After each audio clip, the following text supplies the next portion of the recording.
This is the Chris Stigall Show podcast. Okay, guys, let's just rip. And Chris Stigall. Chris Stigall. Chris, thanks for being with me tonight. Chris Stigall. I'm joined now by Chris Stigall. Now, he puts the broad in broadband. It's Chris Stigall.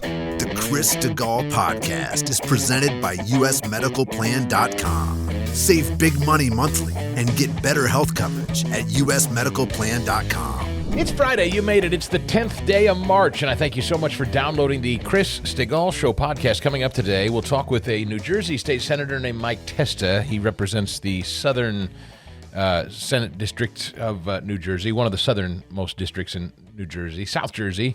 Dead whales washing up and down the shore of New Jersey's coast, New York's coast. What is going on? Some Republicans in Trenton are actually asking about it, but not many more. Democrats say full steam ahead on wind farms because the dead whales are evidence that global warming is the problem. It's unbelievable, but you know, I guess as conservatives, because we want to conserve and we care about nature and whales, we'd like to talk about it if the Democrats won't. I thought they were the save the whale people, but so we'll get into that. Also today, Jake Tapper hosted a town hall with Glenn Youngkin last night on CNN. The war for our kids, the war over education. I have lots of thoughts about that, as you may know. If you're a regular listener or you know what my wife and I have been up to, we've been doing nothing but discussing fleeing public schools and getting your children an alternative education. So you'll hear some of the audio from that last night, and I will share my thoughts. And then the Husk goes to Philadelphia again because Philadelphia is the closest location that he can go, claim he's on the road stumping, and still get back to Delaware for his embalming on the weekends. So that was a huge sham event full of union stooges, and I'll share my thoughts on that coming up too. But first, the guy that makes this show possible every day, the guy I want you to call and save you money on health insurance premiums. Look, if you're buying your own health insurance premiums, my gosh, you're talking about, I know, thousands of dollars a month. And one of the things that pleased me so much was when a personal friend of mine said that he picked up the phone, he made the phone call, and he found out that his daughter, who has some special health needs, he buys insurance for him, his wife, and his two kids. His daughter has special health needs, and it's a ton of money. With one phone call, he saved $2,000 a month. $2,000 a month, and he didn't get substandard health insurance care for the savings. He actually got better care. He said the plan is improved, and he saved $2,000 a month. At least investigate this. My gosh, if you're a small business owner, you buy your own health insurance, if you're a senior or you have a loved one who's on a fixed income and has some sort of supplemental plan, could you save hundreds, maybe thousands of dollars a month in a private health insurance plan? Likely. It's very likely 30 to 60% savings on what you're paying now. If you call John Ruhlman at usmedicalplan.com, it's easy. It'll take you just a couple of minutes. John is not going to waste your time. If he can't help, but he'll be able to help. He has 80 different private insurers out there that he can help get you squared away with somebody that can give you a better rate and give you equally good health coverage. So 877-410-4321, usmedicalplan.com. Look for my smiling mug at the website or you're not on the right one. usmedicalplan.com. They've also got a tremendous care department that they've established to walk you through the bureaucracy. In fact, they do it for you, so you don't have to be on the phone all day with insurance companies. If you're in the middle of a tussle with a health insurance issue or getting a hospital bill paid, let them go to work for you. I mean, let them be your health insurance advocate. John Ruhlman, usmedicalplan.com or 877-410-4321. So the Husk rolls through Philadelphia yesterday and pledges a $6.8 trillion budget. You can't make it up. $6.8 trillion, like we got it. Walking around money for old Gramps. President Biden Thursday unveiling his long-awaited budget request for fiscal 2024, setting the stage for what is expected to be a challenging, high-stakes spending battle over the coming months. That's how The Hill reports it. The Philadelphia Inquirer says that it will prove to be a political marker in the coming showdown with congressional Republicans and a likely presidential campaign in 2024. I'm not so sure. Jonathan Tameri at the Inquirer doesn't seem so sure. A likely 2024 presidential campaign, meaning he's not sure? Look, this is so insane. This budget proposal is so insane. It actually smacks of a guy that's like Thelma and Louising it to the end. That's what it feels like to me. He's like, what the hell? I'm not running, or they're not going to let me run, so shoot for the moon, is kind of what this reads to me. There is nothing responsible or rational or sensible or stands a prayer in this budget proposal. Nothing. It's obscene. It's stupid. It's hardly worth even discussing. It's so outrageous. Of course, it's going nowhere. Even the left wing that's totally pro-Biden knows it's not going anywhere. I think there are many Democrats that can't even see fit to get their heads around this. The $6.8 trillion blueprint has virtually no chance of becoming law given Republican control of the House. Notwithstanding Republican control of the House, maybe I'm wrong, I don't think this passes the Senate. But Biden's plan and his policy wish list will, you have to get 60 votes in the Senate. That's not going to happen here. Avoiding catastrophic default on U.S. debt. Catastrophic. They always write, if you don't agree with Biden, it's catastrophic. When the Democrats want something, not agreeing to it, catastrophic.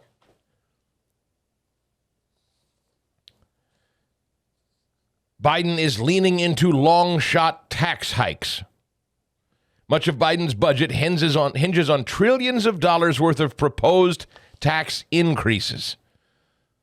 The proposals include a so-called billionaire tax. I have to say, I didn't watch a minute of this, but the quotes that I'm reading from this stupid old man yesterday are so infuriating. Here's why I'm here today, he says. For too long, working people have been breaking their necks. The economy's left them behind. Working people like you. By the way, he's at a union hall in Northeast Philadelphia yesterday, if you missed that. Because he hopped right in his motorcade and went down 95 to get the juice and the embalming fluid at the Delaware house. By the way, am I right about that? Have we confirmed or not that he went back to Delaware? They never tell you that. I haven't seen, I looked for specifically return footage because sometimes you'll see return footage of him walking back into the White House. So I'm not sure. I will keep looking. I guarantee you, if I'm wrong, I'll buy you a steak dinner, Fast Eddie. He went back to Delaware again after this stupid speech yesterday. Because and he has been gone for 2 days. This is the first we've seen him in 2 days, was yesterday. And I guarantee you he vanishes again for another weekend in Delaware. But anyway, neither here nor there. Here's why I'm here today. For too long, working people have been breaking their necks. The economy's left them behind. Working people like you, while those at the top get away with everything. Is he talking about himself? Again, project much? Those at the top get away with everything.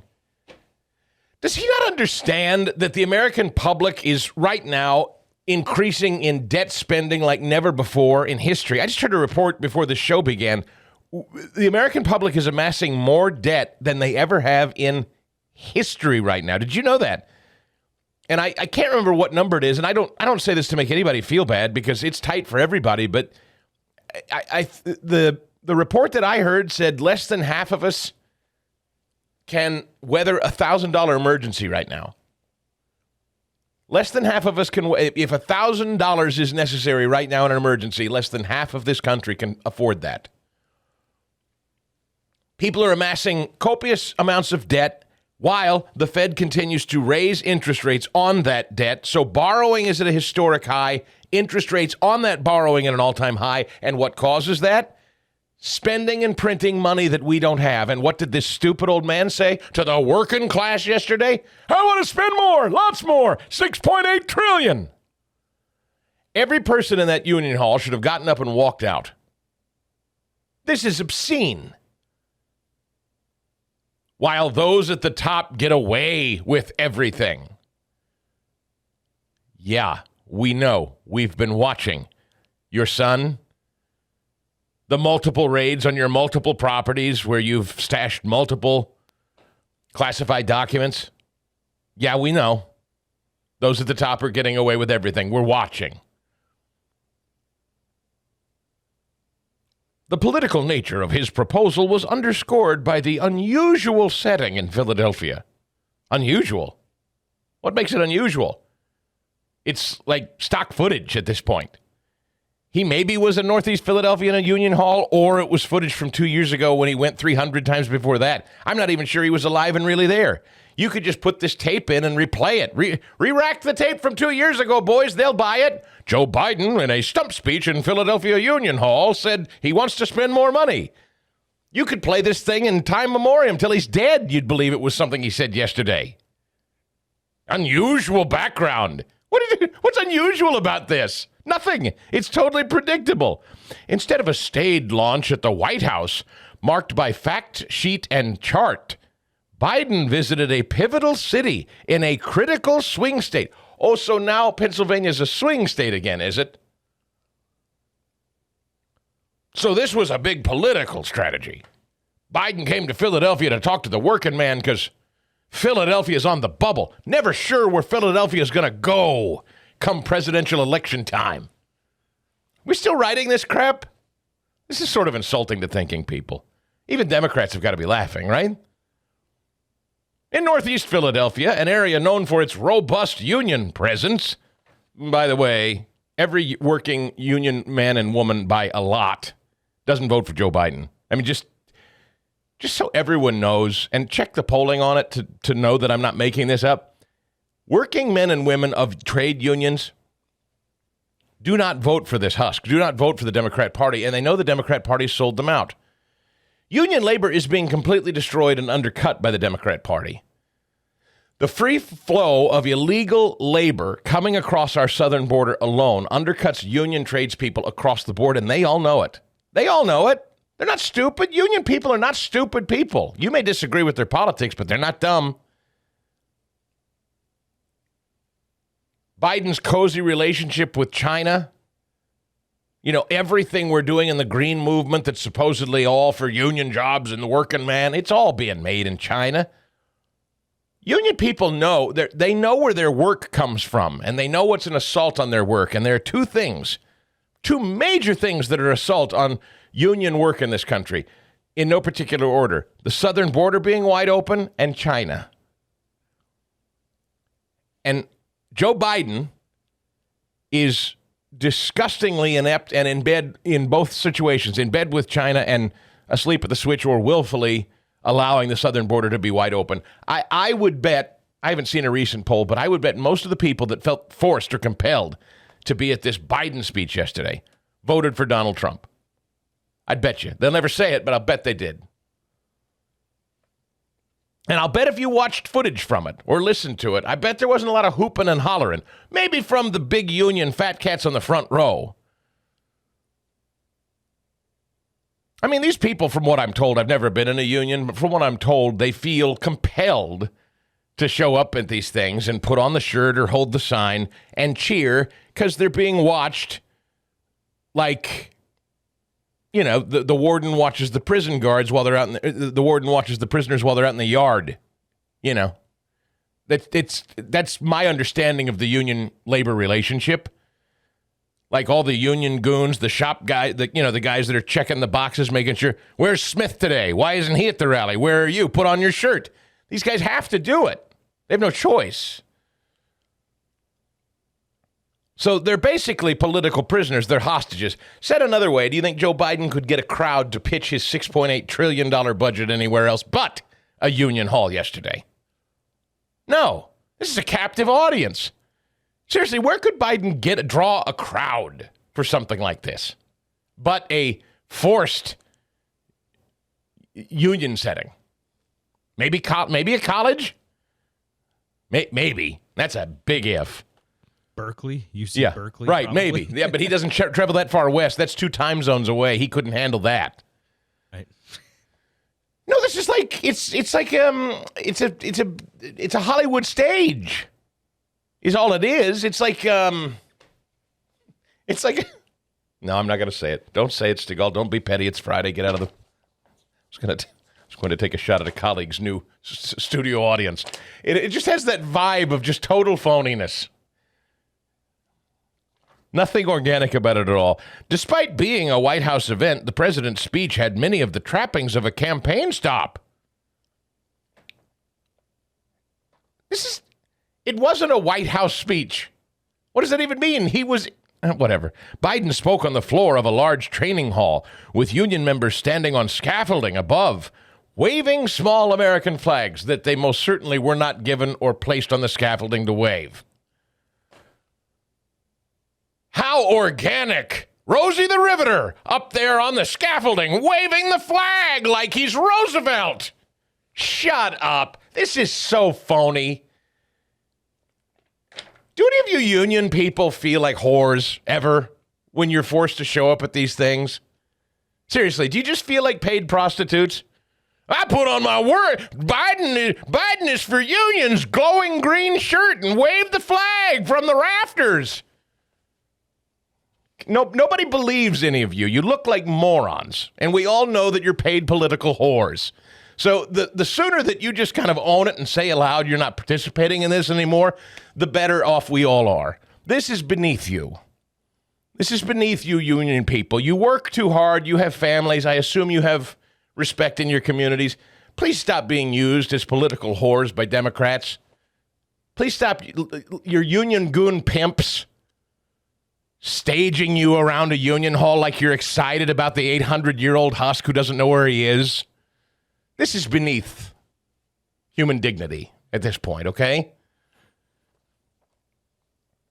Despite being a White House event, the president's speech has many of the trappings of a campaign stop. Biden spoke on the floor of a large training hall with union members standing on scaffolding, waving American flags. Attendees wound around construction equipment on their way in. A few laborers held Joe for PA and glaziers for Biden signs. Ah, yes. More organic signs popped up. He was introduced by a union member who had apprenticed in drywall finishing. Biden frequently referred back to the labor audience to emphasize his points. He spent much of his address not on his spending plan, but recounting his past accomplishments, such as emphasizing a $35 cap on insulin prices for Medicare recipients while blasting MAGA Republicans. I guarantee most of the people in this room would count themselves as MAGA, maybe not Republicans, but would call themselves MAGA Trump voters. Make America great. These people are always supposedly made in the USA, pro-USA, go USA, Rosie the Riveter. We can do it, right? That's the union man. Okay, that isn't Joe Biden. Joe Biden has lined his pockets with his, bar-back, square-jawed brother and his stripper-banging, coke-addled son. They've lined their pockets with Chinese money and foreign money. There's nothing pro-America about the Biden family, and I should think any thinking person in a union hall knows that's true. I saw a clip yesterday, I think this was from yesterday, where at one point he referenced Trump. He said something about how he was comparing himself to the past president, and then he said, and maybe future president. Did you see that? He referred to Trump as maybe future president. Whoa. Might have been a Freudian slip, who knows? White House aides highlighted his pledges to protect Medicare and Social Security, a promise that drew the loudest cheers at the event, even as the program faces long-term shortfalls. Cuts for working families by restoring the blah, blah, blah, blah, blah. Yeah, he's for the working man, the drywall guy. Who can afford union labor? All these guys that do all this union labor work, who can afford it? Well, I mean, here's the secret. Spending. It's government spending. At this point, union labor is only going to get work if the government continues to spend money. Because average folks, private sector business, people who would invest in their own companies, in their own homes, in their own businesses and growth, it's not happening. It's drying up. So union labor is strictly dependent now on the free flow of your money and my money as taxpayers, just flowing into government building projects.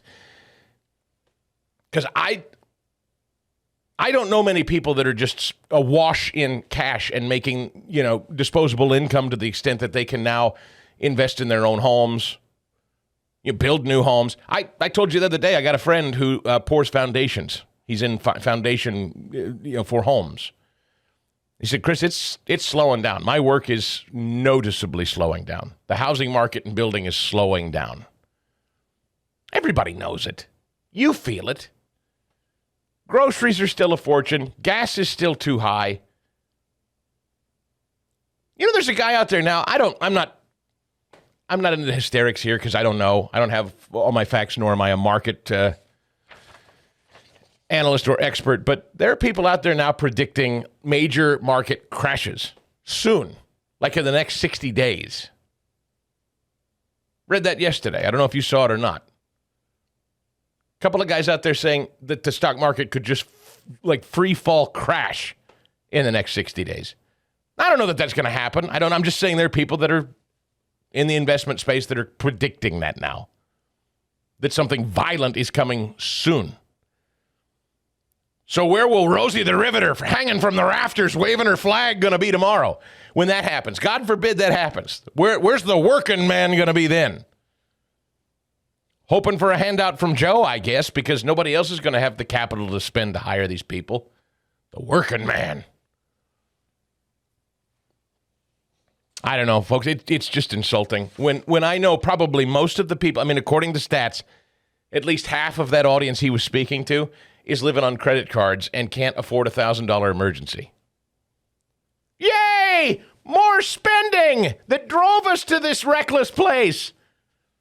I have an American flag I've been handed by my union boss to wave like a lemming. Yay! I'm wearing my pre-printed shirt and holding my pre-printed sign. Yay! I don't know what's in my own best interests. Glaziers for Joe. They're the only Americans left that are, I guess, forced to cheer for this buffoon, which is why he has to come to a Union Hall soundstage. They're the only ones left. He couldn't draw flies otherwise. It's been my pleasure and honor to talk about Bob Spinato at Williamsburg Dental in Broomall, just off the Blue Route, as my dentist and friend of over 12 years now. But now he has two brand new associates, his daughter Alexa and Dr. Geddes. Tell him about him, Bob. Yeah, it's really a thrill for me to have both the dentists, my daughter and Dr. Jared Geddes.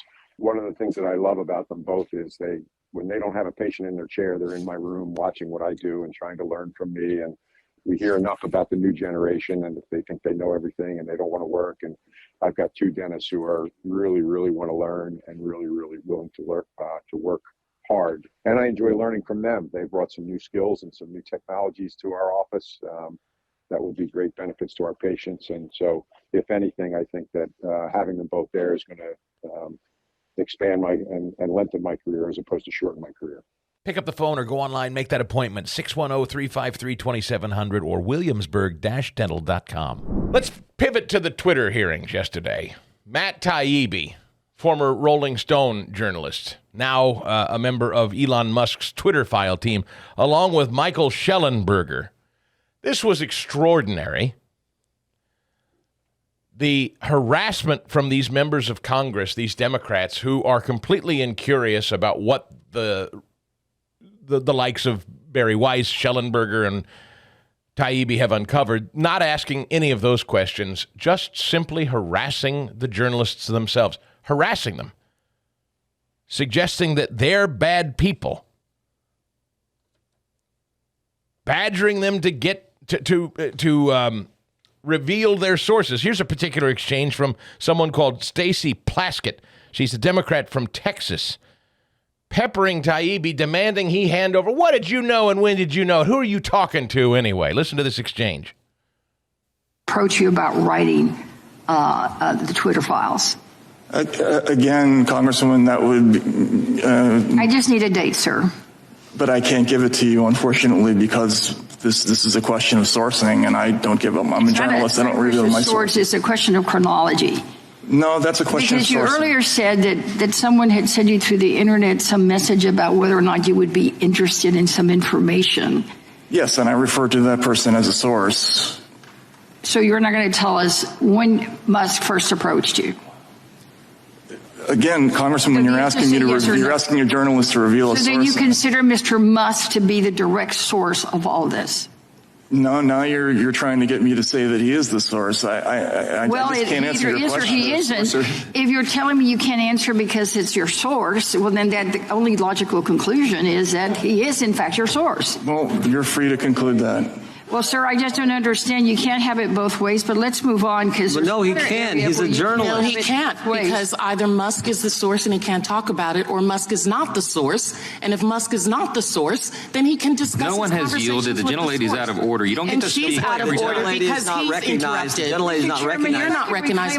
He has not said that. I don't. What he has said is he's not going to reveal his source, and the fact that Democrats are pressuring him to do so is such a violation. We're asking him about his conversations with Musk. The gentlelady has not yielded you time. You don't. I get have to not just talk yielded over time her. to anybody. I want to reclaim my time, and I would ask the chairman to give me back some of the time. So these sneering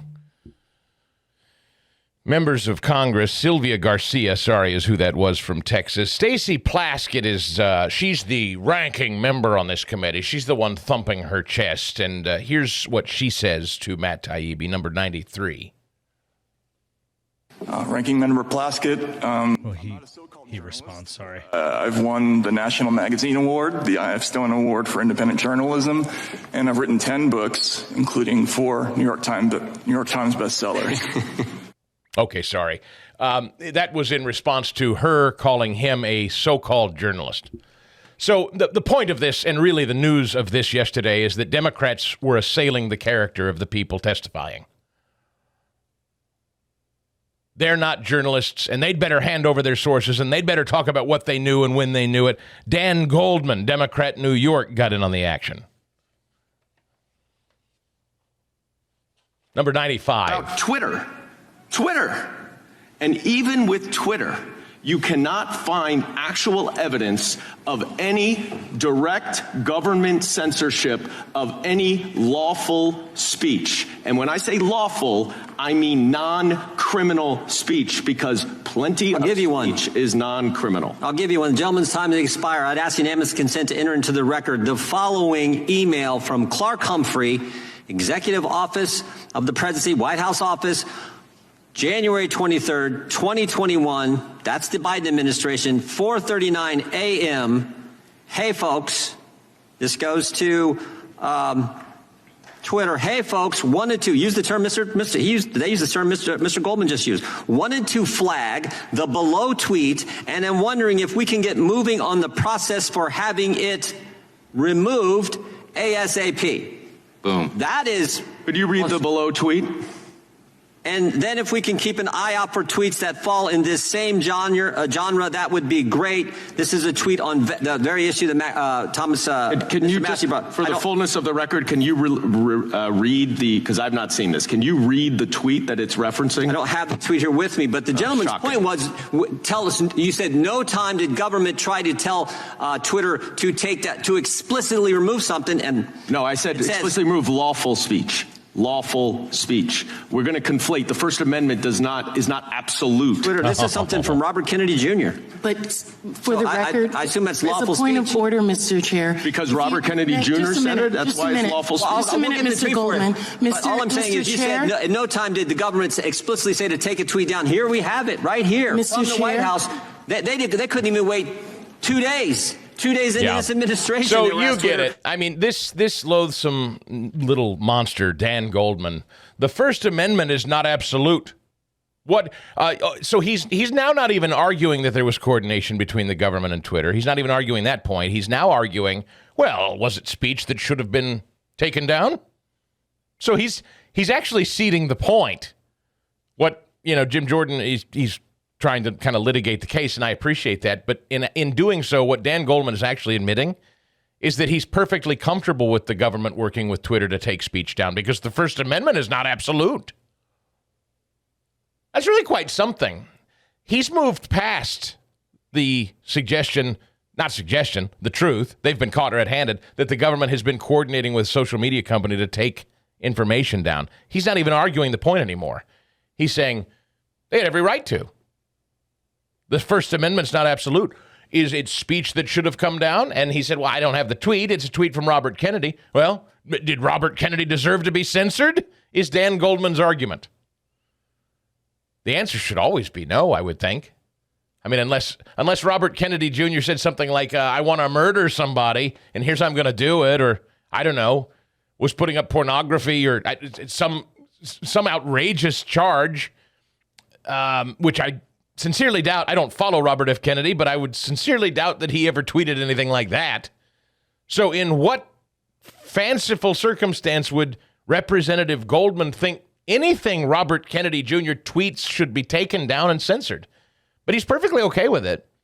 He thinks, well, I'm sure he tweeted something that was worthy of the government coordinating with Twitter to have taken down. Makes total sense. Mike Johnson, Congressman Johnson, then weighs in, summarizes this nicely for everybody in case you don't follow this. Number 95. About Twitter.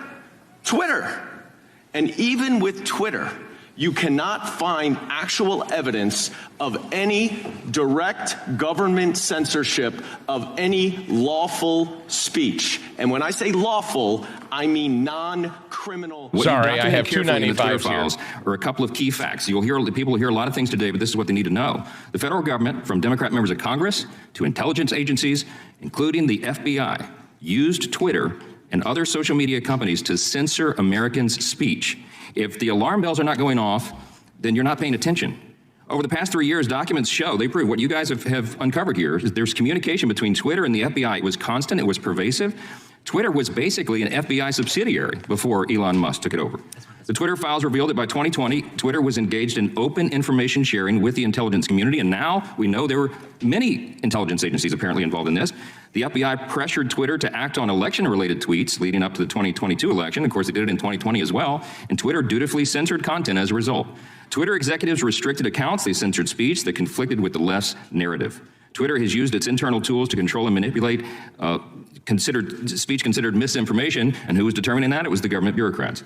Documents show that Twitter used visibility filtering to restrict certain accounts and posts and removed people from the platform altogether. The Twitter files should be a matter of bipartisan concern for every member of Congress and every American citizen, because it is a bedrock principle of our constitutional system that the government does not get to decide what speech is acceptable or true. Under the First Amendment, Americans have a right to speak freely, regardless of whether their speech upsets the preferred narrative. In fact, that's when it needs the most vigorous protection. Yes. Everybody on the left used to believe in that, or at least they purported to. Government and media fact checkers frequently get things wrong. The American people can't and shouldn't rely on so-called experts to be the arbiters of truth, disinformation boards, and the like. It doesn't matter what political party you're in. Government should not suppress important debates and public discourse. That's exactly right. And of course, what do we have now? We have government-funded media outlets like NPR firing people for the comedy they do on stage in their free time. Taxpayer-funded media outlets are now firing Americans from their jobs for speech from a stage that they don't like. So it's not new. You have a congressman from New York yesterday saying, hey, the First Amendment's not absolute. What were these tweets that were being removed? They probably had it coming. It's really something. I mean, Congress swears to uphold the Constitution. You swear an oath to uphold it, not weaken and undermine it. The Democrat Party is effectively now just out in the open saying, we think it's completely reasonable that the government would coordinate with private enterprise to silence certain speech we don't like. It's completely reasonable. And by the way, who are you journalists uncovering this anyway? Who told you what and when? Think of where we are. It's really kind of haunting. Maybe not kind of, maybe really haunting. Powerful members of Congress sit up there and sneer at journalists and say, how did you get this information that we were working with Twitter? Who told you? That's what they're most interested in? Think of that. Well, 2022 was the stock market's worst year since 2008. I mean, absolutely awful. Inflation is hamstringing the economy. It's hamstringing our savings. If you've been following the news, you know the Fed keeps threatening to raise interest rates. They're going to do it again here this week, it sounds like, because that's the tool they have to use to keep inflation under control. It's not working, though. This administration is addicted to spending, and they're turning a blind eye on the ramifications of all that spending. So I don't want you to wait and lose your savings and lose more value than you already have. Hedge inflation by turning to Birch Gold Group. Now, I just talked to the Birch Gold people last week at CPAC, and I said, look, I don't know much about gold personally. They said, don't sweat it. And it's not a high-pressure thing, and they're not even asking me to tell you, buy gold, because I don't know anything about it. I can't advise you that way. They're pros, and what Birch Gold is, they're the foremost authority on precious metal IRAs. They'll help you convert your existing IRA or 401k into an IRA in gold. And the best part is it's completely tax sheltered. If you want to know more about this, would you just text them today? They'll send you a free kit, and that's all they've asked me to say to you is, if you're curious about it, text, and here's the thing, you text my name, Chris, to 989898. All right, so text my name, Chris, to 989898, and you'll get a free info kit on diversifying into gold. That's all. It's just to receive a kit, okay? It's an A-plus rating with the Better Business Bureau at Birch Gold. Thousands of satisfied customers. You can trust Birch Gold to protect your savings right now with gold. So text Chris to find out more about it at 989898 and let me know about it. You can get that free info kit when you do. Again, text Chris to 989898. Wanted to quickly call your attention to something that has happened in what was formerly my backyard, and this is why we have pulled my daughter from the Downingtown school system. It was just a matter of time, and this came to my attention. Now that we've left the Downingtown school system, apparently at Downingtown Middle School, where my daughter would have attended, had we not pulled her and put her in a private Christian school, the superintendent, Dr. Nicholas Indeglio, sent out a district-wide memo to all parents and staff and all of this. And this is from the You Can't Make It Up file. E-Hall Pass adjustment for locations. This is an update on Downingtown Middle School. E-Hall Pass adjustment for locations is what the headline reads in this email to all. This is an all call. In an effort to be as sensitive as possible, we're adjusting the name of our E-Hall Pass area. Now, what is insensitive about the current name of the Hall Pass area?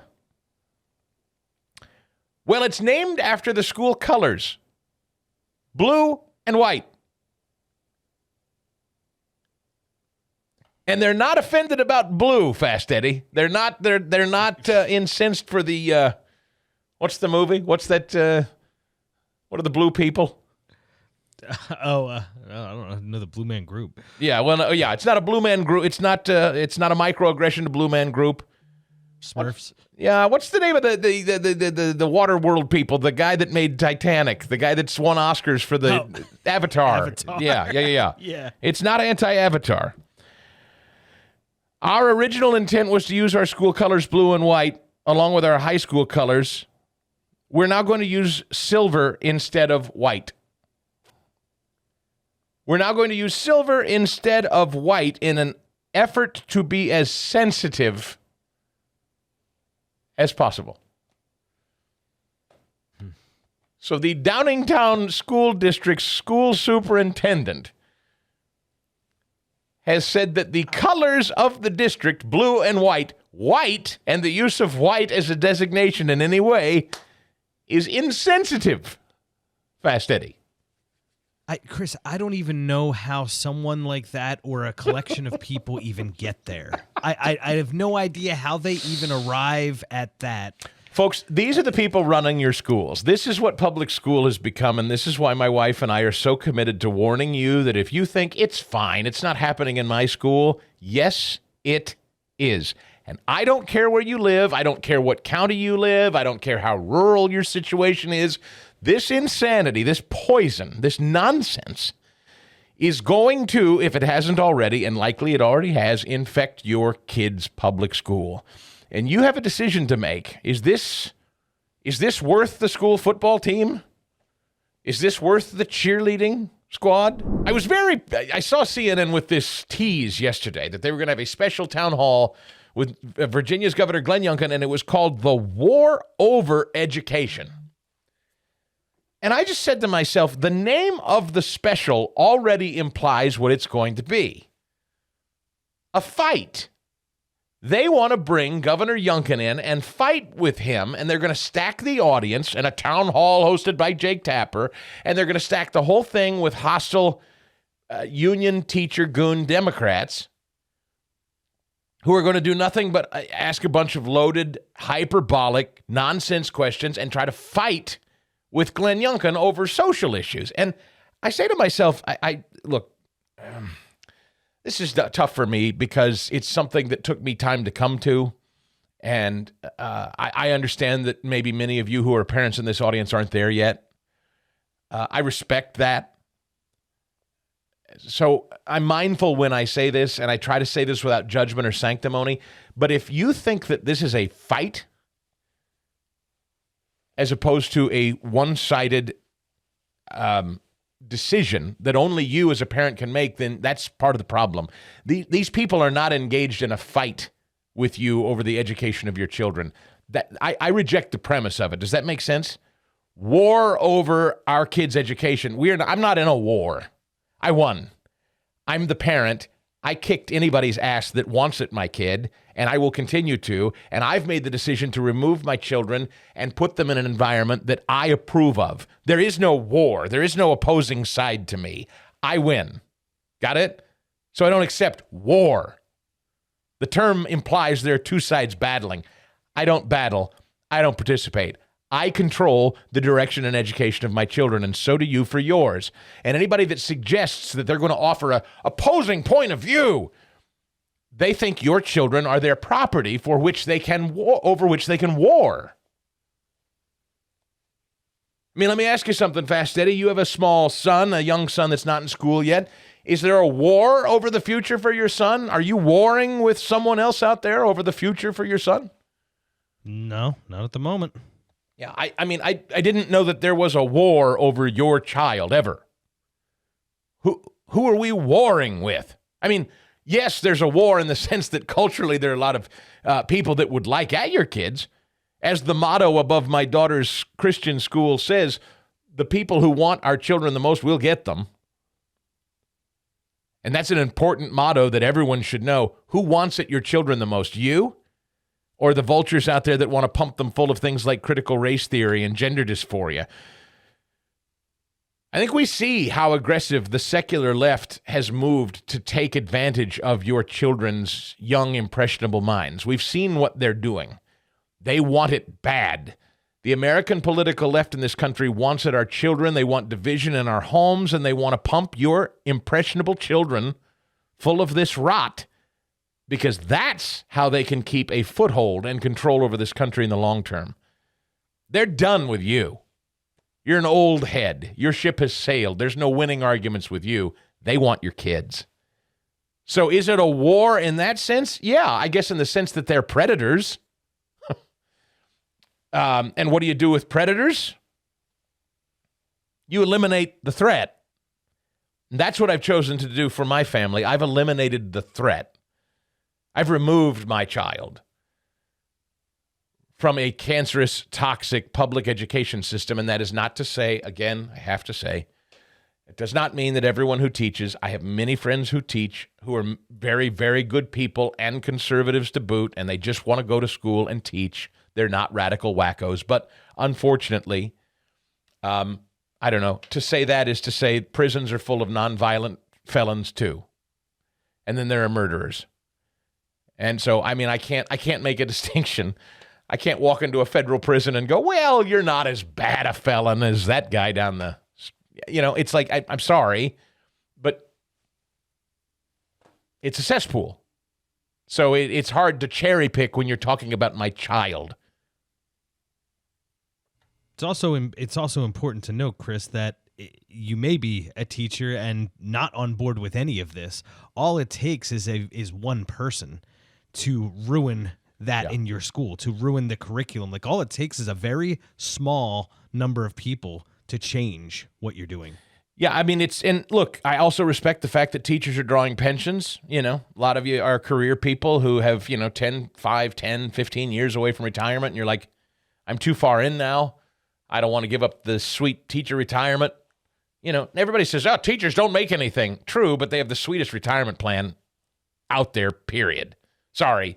You teachers live in Fat City when you retire. You may not be making a lot now, but ain't nobody got the deal you've got to live out the rest of your days. So the back end is sweeter than the front end for you teachers. That's the dirty little secret.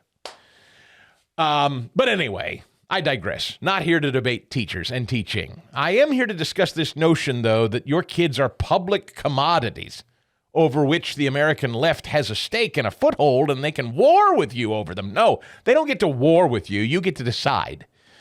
So let's listen to just a little of this. This is Jake Tapper last night with Glenn Youngkin on CNN, the town hall, stacked with a bunch of radical leftists, teachers union thugs, transgender lunatics, all coming at Glenn Youngkin. He handled it well. Let's listen. Exactly ask you about that, which is kind of following up on what Brock was asking, because your executive order that ended the teaching of CRT said that it would end the teaching of inherently divisive concepts, including CRT. So other than CRT, can you give us a specific example of what is an inherently divisive concept that you think should not be taught in Virginia schools? Yeah, so the inherently divisive other than concepts CRT are taken directly from the Civil Rights Act. And they're teaching children that they're inherently biased or racist because of their race or their sex or their religion. They teach that a child is guilty for sins of the past because of their race or their religion or their sex. They teach that a child is oppressed or a victim because of their race, their religion, or their sex. And of course, we've seen this in curriculum. You see, critical race theory isn't a class that's taught. Exactly. It's something it's a philosophy that's incorporated in the curriculum. Yes. So, and we saw it in Fairfax County with privilege bingo and games like this. But we also saw it in teacher training and professional development, in recommended books entitled Critical Race Theory. And so this is why it was so important for us to clearly define what was not going to be taught in schools and what was, because this is a chance to make sure that we're not pitting our children against one another based on race or religion or their sex, but teaching all history, the good and the bad. So let me just ask you one more. Yeah, that's it. What Glenn Youngkin just said is so important because Jake Tapper wants to, like an idiot, he wants to treat this like, okay, so you've banned CRT. What else will you ban? And Youngkin is like, you're talking about CRT like it's science or math or English. And that Glenn Youngkin came along and said, we're no longer going to offer the CRT course. No, that's dishonest. Youngkin just laid it out brilliantly. It's a culture. Folks, every school district within earshot of wherever you're listening to me, I promise you, everywhere you're listening to me right now, there is a school board who's either discussing or who has already approved full payment and probably a handsome payment of your tax dollars in your community to something called a diversity, equity, and inclusion director. Your tax money is going to someone that has been brought in, probably a six-figure salary in most school districts, and if it hasn't hit your district yet, it's going to. I promise you, I guarantee it. Look into it if you don't believe me. They hire these people, and their sole job, their expressed purpose, is to do nothing but make sure division and race is discussed and exploited and driven home in every subject, in every arena, in every activity. It becomes a culture, and that's what Youngkin said so well. You don't get it, Jake, or maybe you do and you're being purposely obtuse with the audience. Critical race theory is a philosophy. It's an ideal, and it permeates everything from math to science to English. It's a universe of an ideal. It is division on steroids. And so the ideology has to be extricated from a school district entirely because it's in teacher training manuals. Teachers are loaded up with this crap before they even get to the classroom. And then they have to teach this stuff to keep their jobs. A little later, and I'm not going to go through all this fast, Eddie, but perhaps down the thread a little bit, you can see the transgender student that stood up. I think it's 2 or 3 down on the thread here. A transgender student stands up and wants to talk to Glenn Youngkin about. So this is a former girl that now claims to be a boy. Take a listen. Governor Youngkin, your transgender model policies require that students play on the sports teams and use the restrooms that correspond with their sex assigned at birth. Look at me. I am a transgender man. Do you really think that the girls in my high school would feel comfortable sharing a restroom with me? Okay, so I don't even need to hear Youngkin's answer. So this is a girl who stood up and now pretends to be a man and says, "Look at me. Look at me. Do you think the girls in my high school would want to share a locker room with me?" Well, what are you driving at exactly? I'm not sure you're making the point you think you are. The answer is no. You need a mental health check. Ma'am, sir, whatever we're supposed to call you. I'm a transgender man. Look at me. I used to be a girl, and now I pretend to be a boy. Do you think the girls in my high school want to share a locker room with me? Okay, well, then I could flip that around and say, what about men that now want to pretend they're girls? Do you think those girls want to share a locker room with you? No, the answer is no. You have a mental problem. And this is, again, I'm sorry, if I may, this is a philosophy now that we really have to start talking honestly about this. This notion that schooling our children is a warehouse mentality has to stop. We have got to stop talking about sending our children off to institutions K through 12. We got to stop. You have to stop thinking about educating your child like it's a warehouse. You got to stop. The answer to this sadly mixed up, confused kid is you need help and your parents need to send you somewhere where you can get treatment and your education and whatever it is you're seeking in your life. Good luck and good for you. But I'm not exposing the entirety of a student population to your problems. I'm not doing it. That's the answer. That's not me lacking compassion. I actually have a great deal of compassion for people like you. Go seek help. You need specialized help. You need a specialized, personalized education plan. Go find it.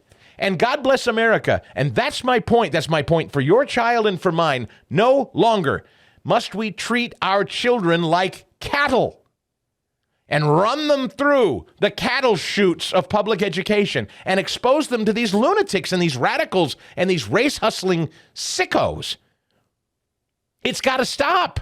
And it's not going to stop unless you and I withdraw from it and go create new avenues of individualized learning, which is what should be the standard in this country. To save this country and to save your children, you are going to have to extricate your child, and don't whine and bitch and tell me it's too expensive. Figure it out.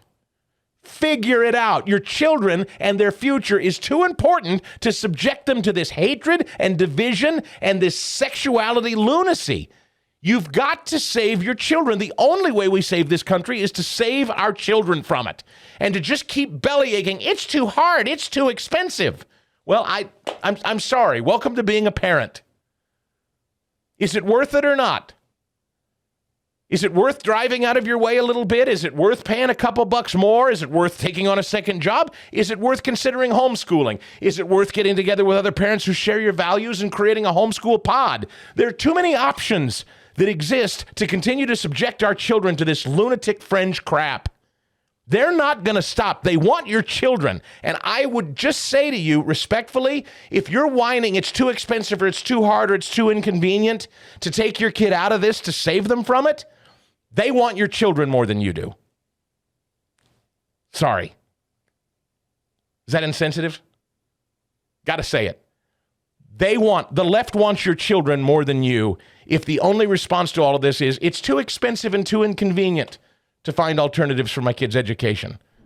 Okay, let me tell you, MyPillow has been absolutely outstanding to sleep on these last few weeks. The new MyPillow 2.0, I've enjoyed it thoroughly. I sleep like a baby.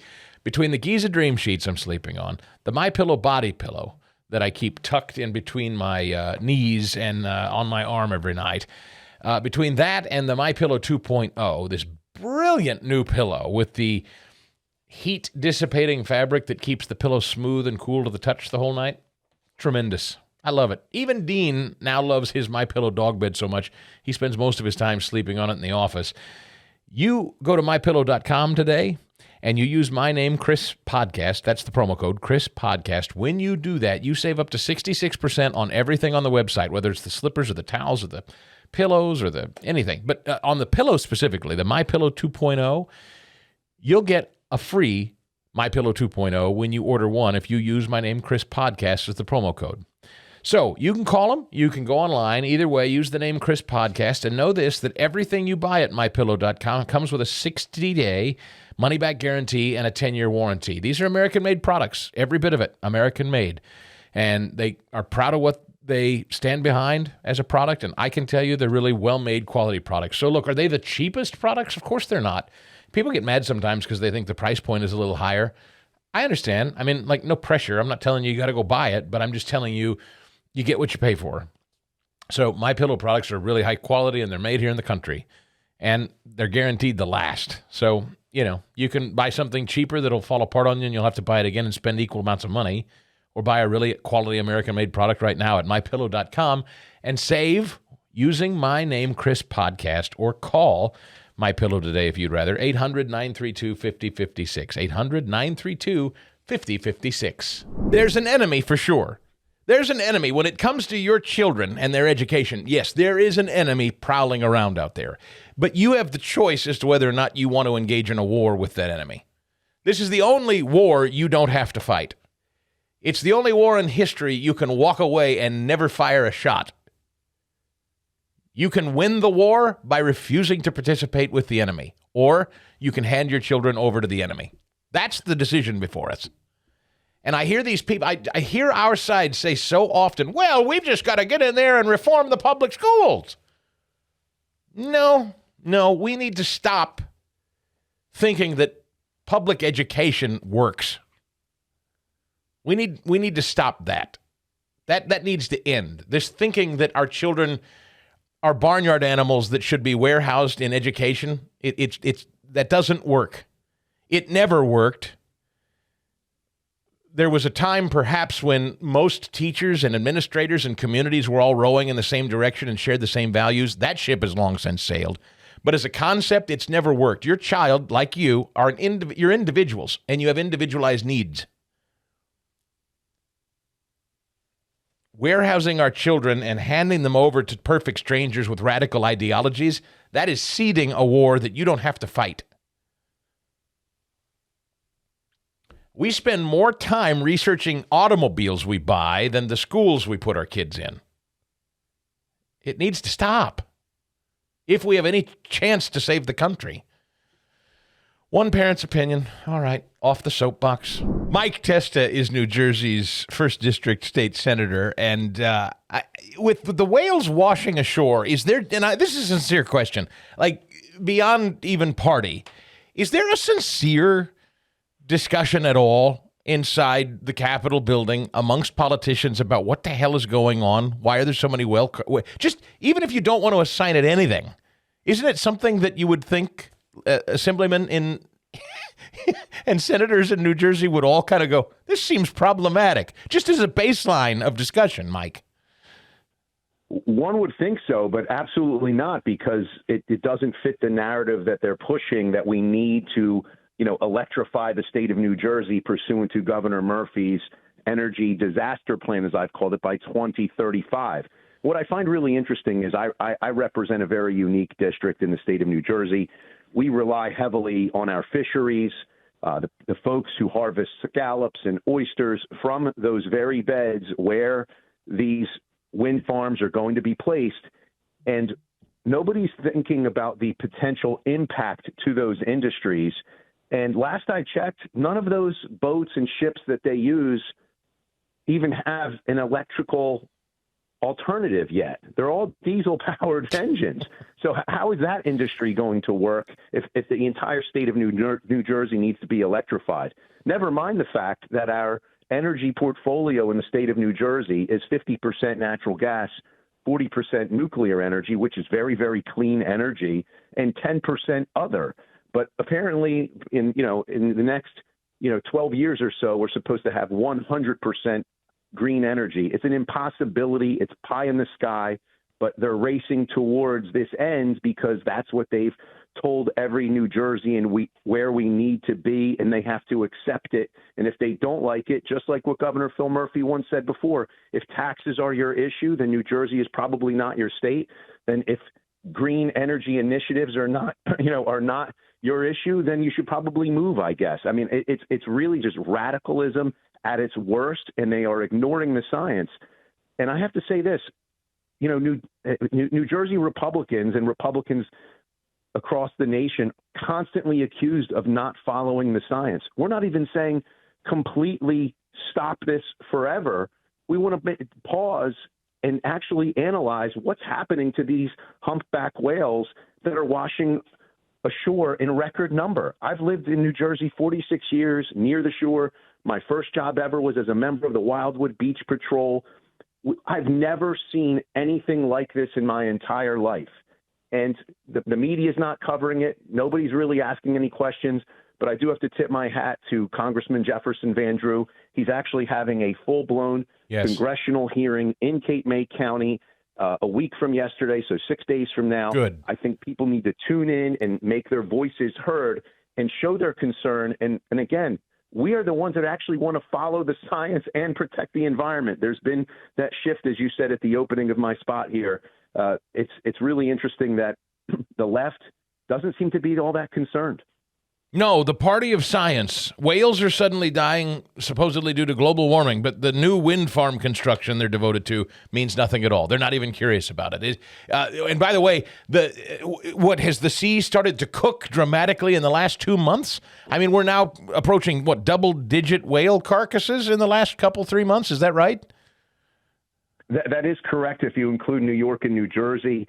And, yesterday at the State House Commission, we heard testimony which would not even be allowed in a court of law because it was 100% hearsay, citing to studies that we didn't have access to, citing to, studies that authors weren't there to be questioned.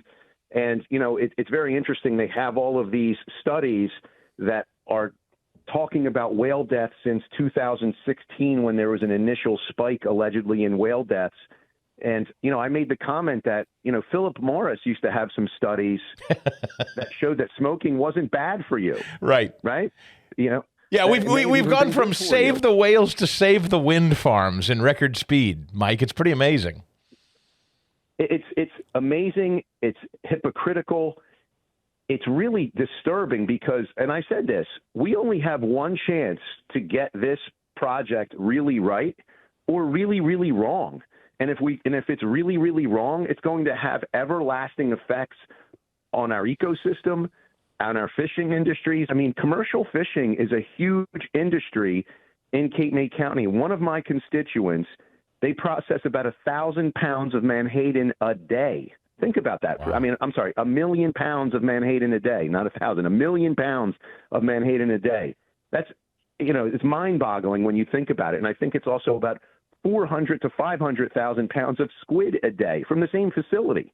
I mean, so if we get this wrong, it's going to be catastrophic. Are you hearing evidence that this has impacted other sea life besides whales, or no? Well, there were a couple dolphins, by the way, that washed up between New York and New Jersey. And again, I'm not a scientist. I'm not George Costanza. I'm not a marine biologist here, but I think that we should be looking to the experts to see what exactly is happening. Well, that's here. just it. And by the way, that it's very specifically whales. It's not, okay, you say a couple of dolphins, but it's not like all of marine life is washing ashore. It's very specifically whales. That should matter, I would think.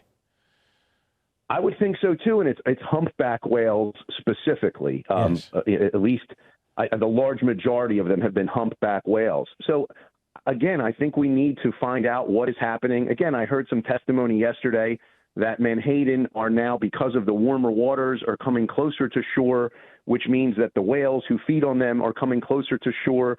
So there's more human whale interaction in the last 2 months. Yeah, what we're being told. What we're being told. Yeah, and I find that really hard to believe. Yeah. If they could show me something that absolutely shows that. I also want to know, I've heard a few explanations that some of these deaths were caused by propeller contact from a ship on the whale. Well, have they pursued thinking maybe the whale died and was floating and then was hit by a ship? Yeah. And that's why there's big propeller marks on the whale. I want to investigate every aspect of this, because if we get this wrong, it's going to be catastrophically wrong. You know what? If they were sincere, if everyone in this was an honest broker, what you would say is, let's take a look at all of it. But when you want to try to immediately say it's definitely not wind farms, then everybody knows what your agenda is. It's about money and your investment in this wind project. If you're not willing to entertain it, instead of have a serious discussion on let's pause everything and eliminate. Science is about eliminating possibilities until you get to a truth. That's what science is supposed to be. Not, it's definitely not this, so let's not consider it. Right? Absolutely. I mean, we're not following the scientific method, and you're exactly right. I mean, that's something that Einstein talked about. Science is about simplifying and simplifying, but in order to get to the simple, you have to start at the complex. There has to be, hypotheses that are pursued and proven correct or proven incorrect. So I think we need to really take a long, hard look at this, because, again, if we are wrong, we will be colossally wrong. And the state of New Jersey, honestly, should be looking at nuclear energy. There are some amazing technologies that are emerging, like small modular reactors. They're being made at Holtec right in Camden, right in the city of Camden. Those are things that we should be looking at. People don't want to believe this, but nuclear energy is pretty green energy. And, a country like France, 80% of their power is powered by nuclear energy. Yep. And they're exporting it to other countries like Germany, by the way, that have decided to take all of their nuclear power plants offline. And then now Greta Thunberg is going around saying, how dare you? Because countries like Germany have had to do what? They've had to open up coal mining again because they don't have enough energy.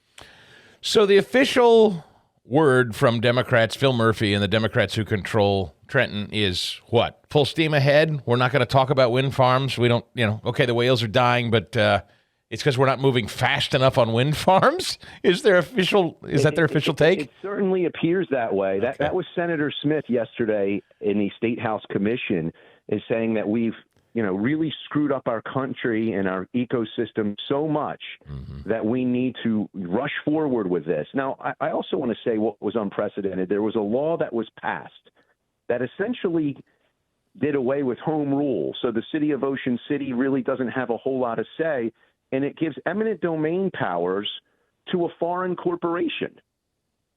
Think about that for a second. Yeah. That's what's happened in the state of New Jersey. That law was passed last year. So what was happening at the State House Commission yesterday was approving easements and things for this foreign corporation, Ørsted. I just have a real problem with that as an attorney. Where do you ever get to grant eminent domain powers, not to the municipality, but to a private entity that is a foreign corporation? I think that set a horrible precedent and doing away with what we believe has always been the rule in the state of New Jersey, and that's home rule. Municipalities are able to govern themselves, but in the interest of putting the pedal to the metal, going full steam ahead, we passed a law that is still being challenged in court, by the way. There's litigation erupting from this issue of wind farms, and even so, with the litigation pending, we're going full steam ahead. I think we need to examine a whole, with whale deaths being the primary reason we should be pausing. What are the shore community governments saying to you? What are you hearing from mayors, town councils, from actual shore communities who I assume bear the brunt of cleanup? I don't even know what it takes to clean up a giant humpback whale carcass that washes ashore, but I would imagine it's not easy, and it's pretty expensive, would be my guess. Chris, what I'm hearing more from is the constituents themselves, who are extremely concerned, the people that have lived here their entire lives and have never seen this amount of whales washing the shore, if any of them ever in the past. I'm hearing from hundreds and hundreds of constituents who are saying, Senator Testa, yourself, Senator Palestina, and Congressman Van Drew need to put a stop to this. So, look, we represent the people, and the people are speaking right now. And I'm not even saying going so far as that we have to put a full stop to this in the words of Phil Murphy. But what we do need to do is we need to examine this. And if it comes to the point that, hey, look, we shouldn't be pursuing this at all, then we don't pursue it at all. But we need to find out, what is it going to do to our ocean floor? Is it going to destroy habitats for shellfish such as oysters and scallops? Is it going to destroy our commercial fishing industry? And is it going to continue to kill whales and cause an unprecedented amount of whale deaths that we've never seen before? I think we need to take a long, hard look at this before we go full steam ahead, because as I said, if we get this wrong, we're going to get it catastrophically wrong. And if we get it right, we only have one chance to get it right. So why rush it so fast? You know, Mike, I was this morning in my own bathroom at home. My wife had some cleaning products on the counter, and I just happened, I was brushing my teeth, and I looked down, I saw a bottle of Windex, and on the bottle of Windex, the label now says, this bottle made with 90-something% ocean-bound plastic. And I just laughed, knowing we were going to talk to you today. It's like, that's a marketing gimmick. Like, people buy bottles of Windex now to feel good that the plastic isn't going into the ocean, but it's Jim Dandy. It's fine that whales are washing ashore by now the double digits as we pursue wind farms, and nobody questions it. It's just so out of whack. It's a marketing gimmick, ocean-bound plastic. But dead whales, forget about it. Yeah.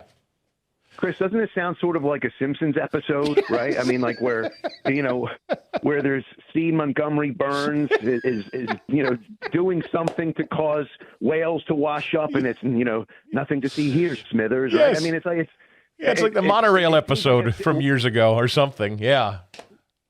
Yeah. It's bizarre to me that more people in government itself are not up in arms, or at least raising an eyebrow saying, geez, this is really odd. I've lived in New Jersey my entire life. And, in the 50 years, I'm 46, but, I'm going with like maybe the average ages of the folks under the Gold Dome. In the 50 years they've lived here, they've never seen this. Listen, hey, we should probably pause. I have been, living in this area for 12 years. It's usually news in South Jersey when a whale of this size washes up on shore. And I don't remember it happening at this level in a dozen years of living here. Until the last 6 months. I've never heard of this like this. I mean, when it's happened, it's big news because the cameras fly overhead and there's a big discussion about what the town does with the carcass, and do you blow it up? Do you cut it up? You got to bring in heavy moving equipment. Like, it's a thing when this happens. To happen multiple times in the span of a month, I've never seen that. And don't tell me it's because of climate all of a sudden. That's absurd. It's insulting. Exactly. It is insulting. And look, just because B follows A doesn't mean A caused B. But shouldn't we be investigating if A in fact did cause B? I mean, that's how I see this. I don't see this as this massive complex issue. I'm saying, hey, listen, let's go take a look at this to see whether this sonar testing is doing something to the humpback whales to cause them to ultimately beach or die in the water and get hit by a ship. We don't know. And again, nothing is being shown to us other than these alleged 3 studies, which we weren't given. They're just cited to conveniently.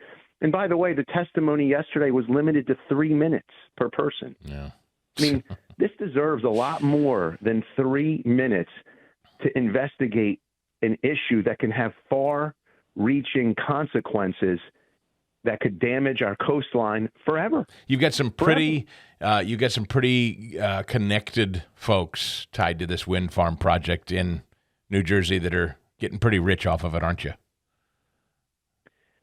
It certainly appears that way, and I don't think that they would be going full steam ahead if, in fact, there weren't a lot of money to be made. And I think this is coming down not necessarily to green energy, but to dollars and cents.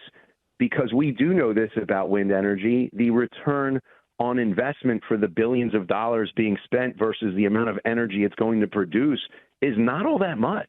Yeah. It's not. Mike and Testa. The technology isn't there yet. Yep. Yep. Go ahead. Nope. That's you said it. You said it all. I so appreciate your time today, Senator, and please come back as you learn more.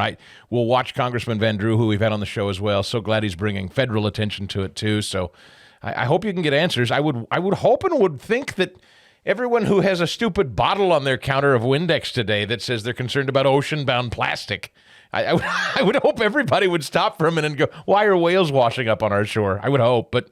Senator, thanks for being on it. I appreciate your time today. Thank you so much for having me. I greatly appreciate it. Thank you.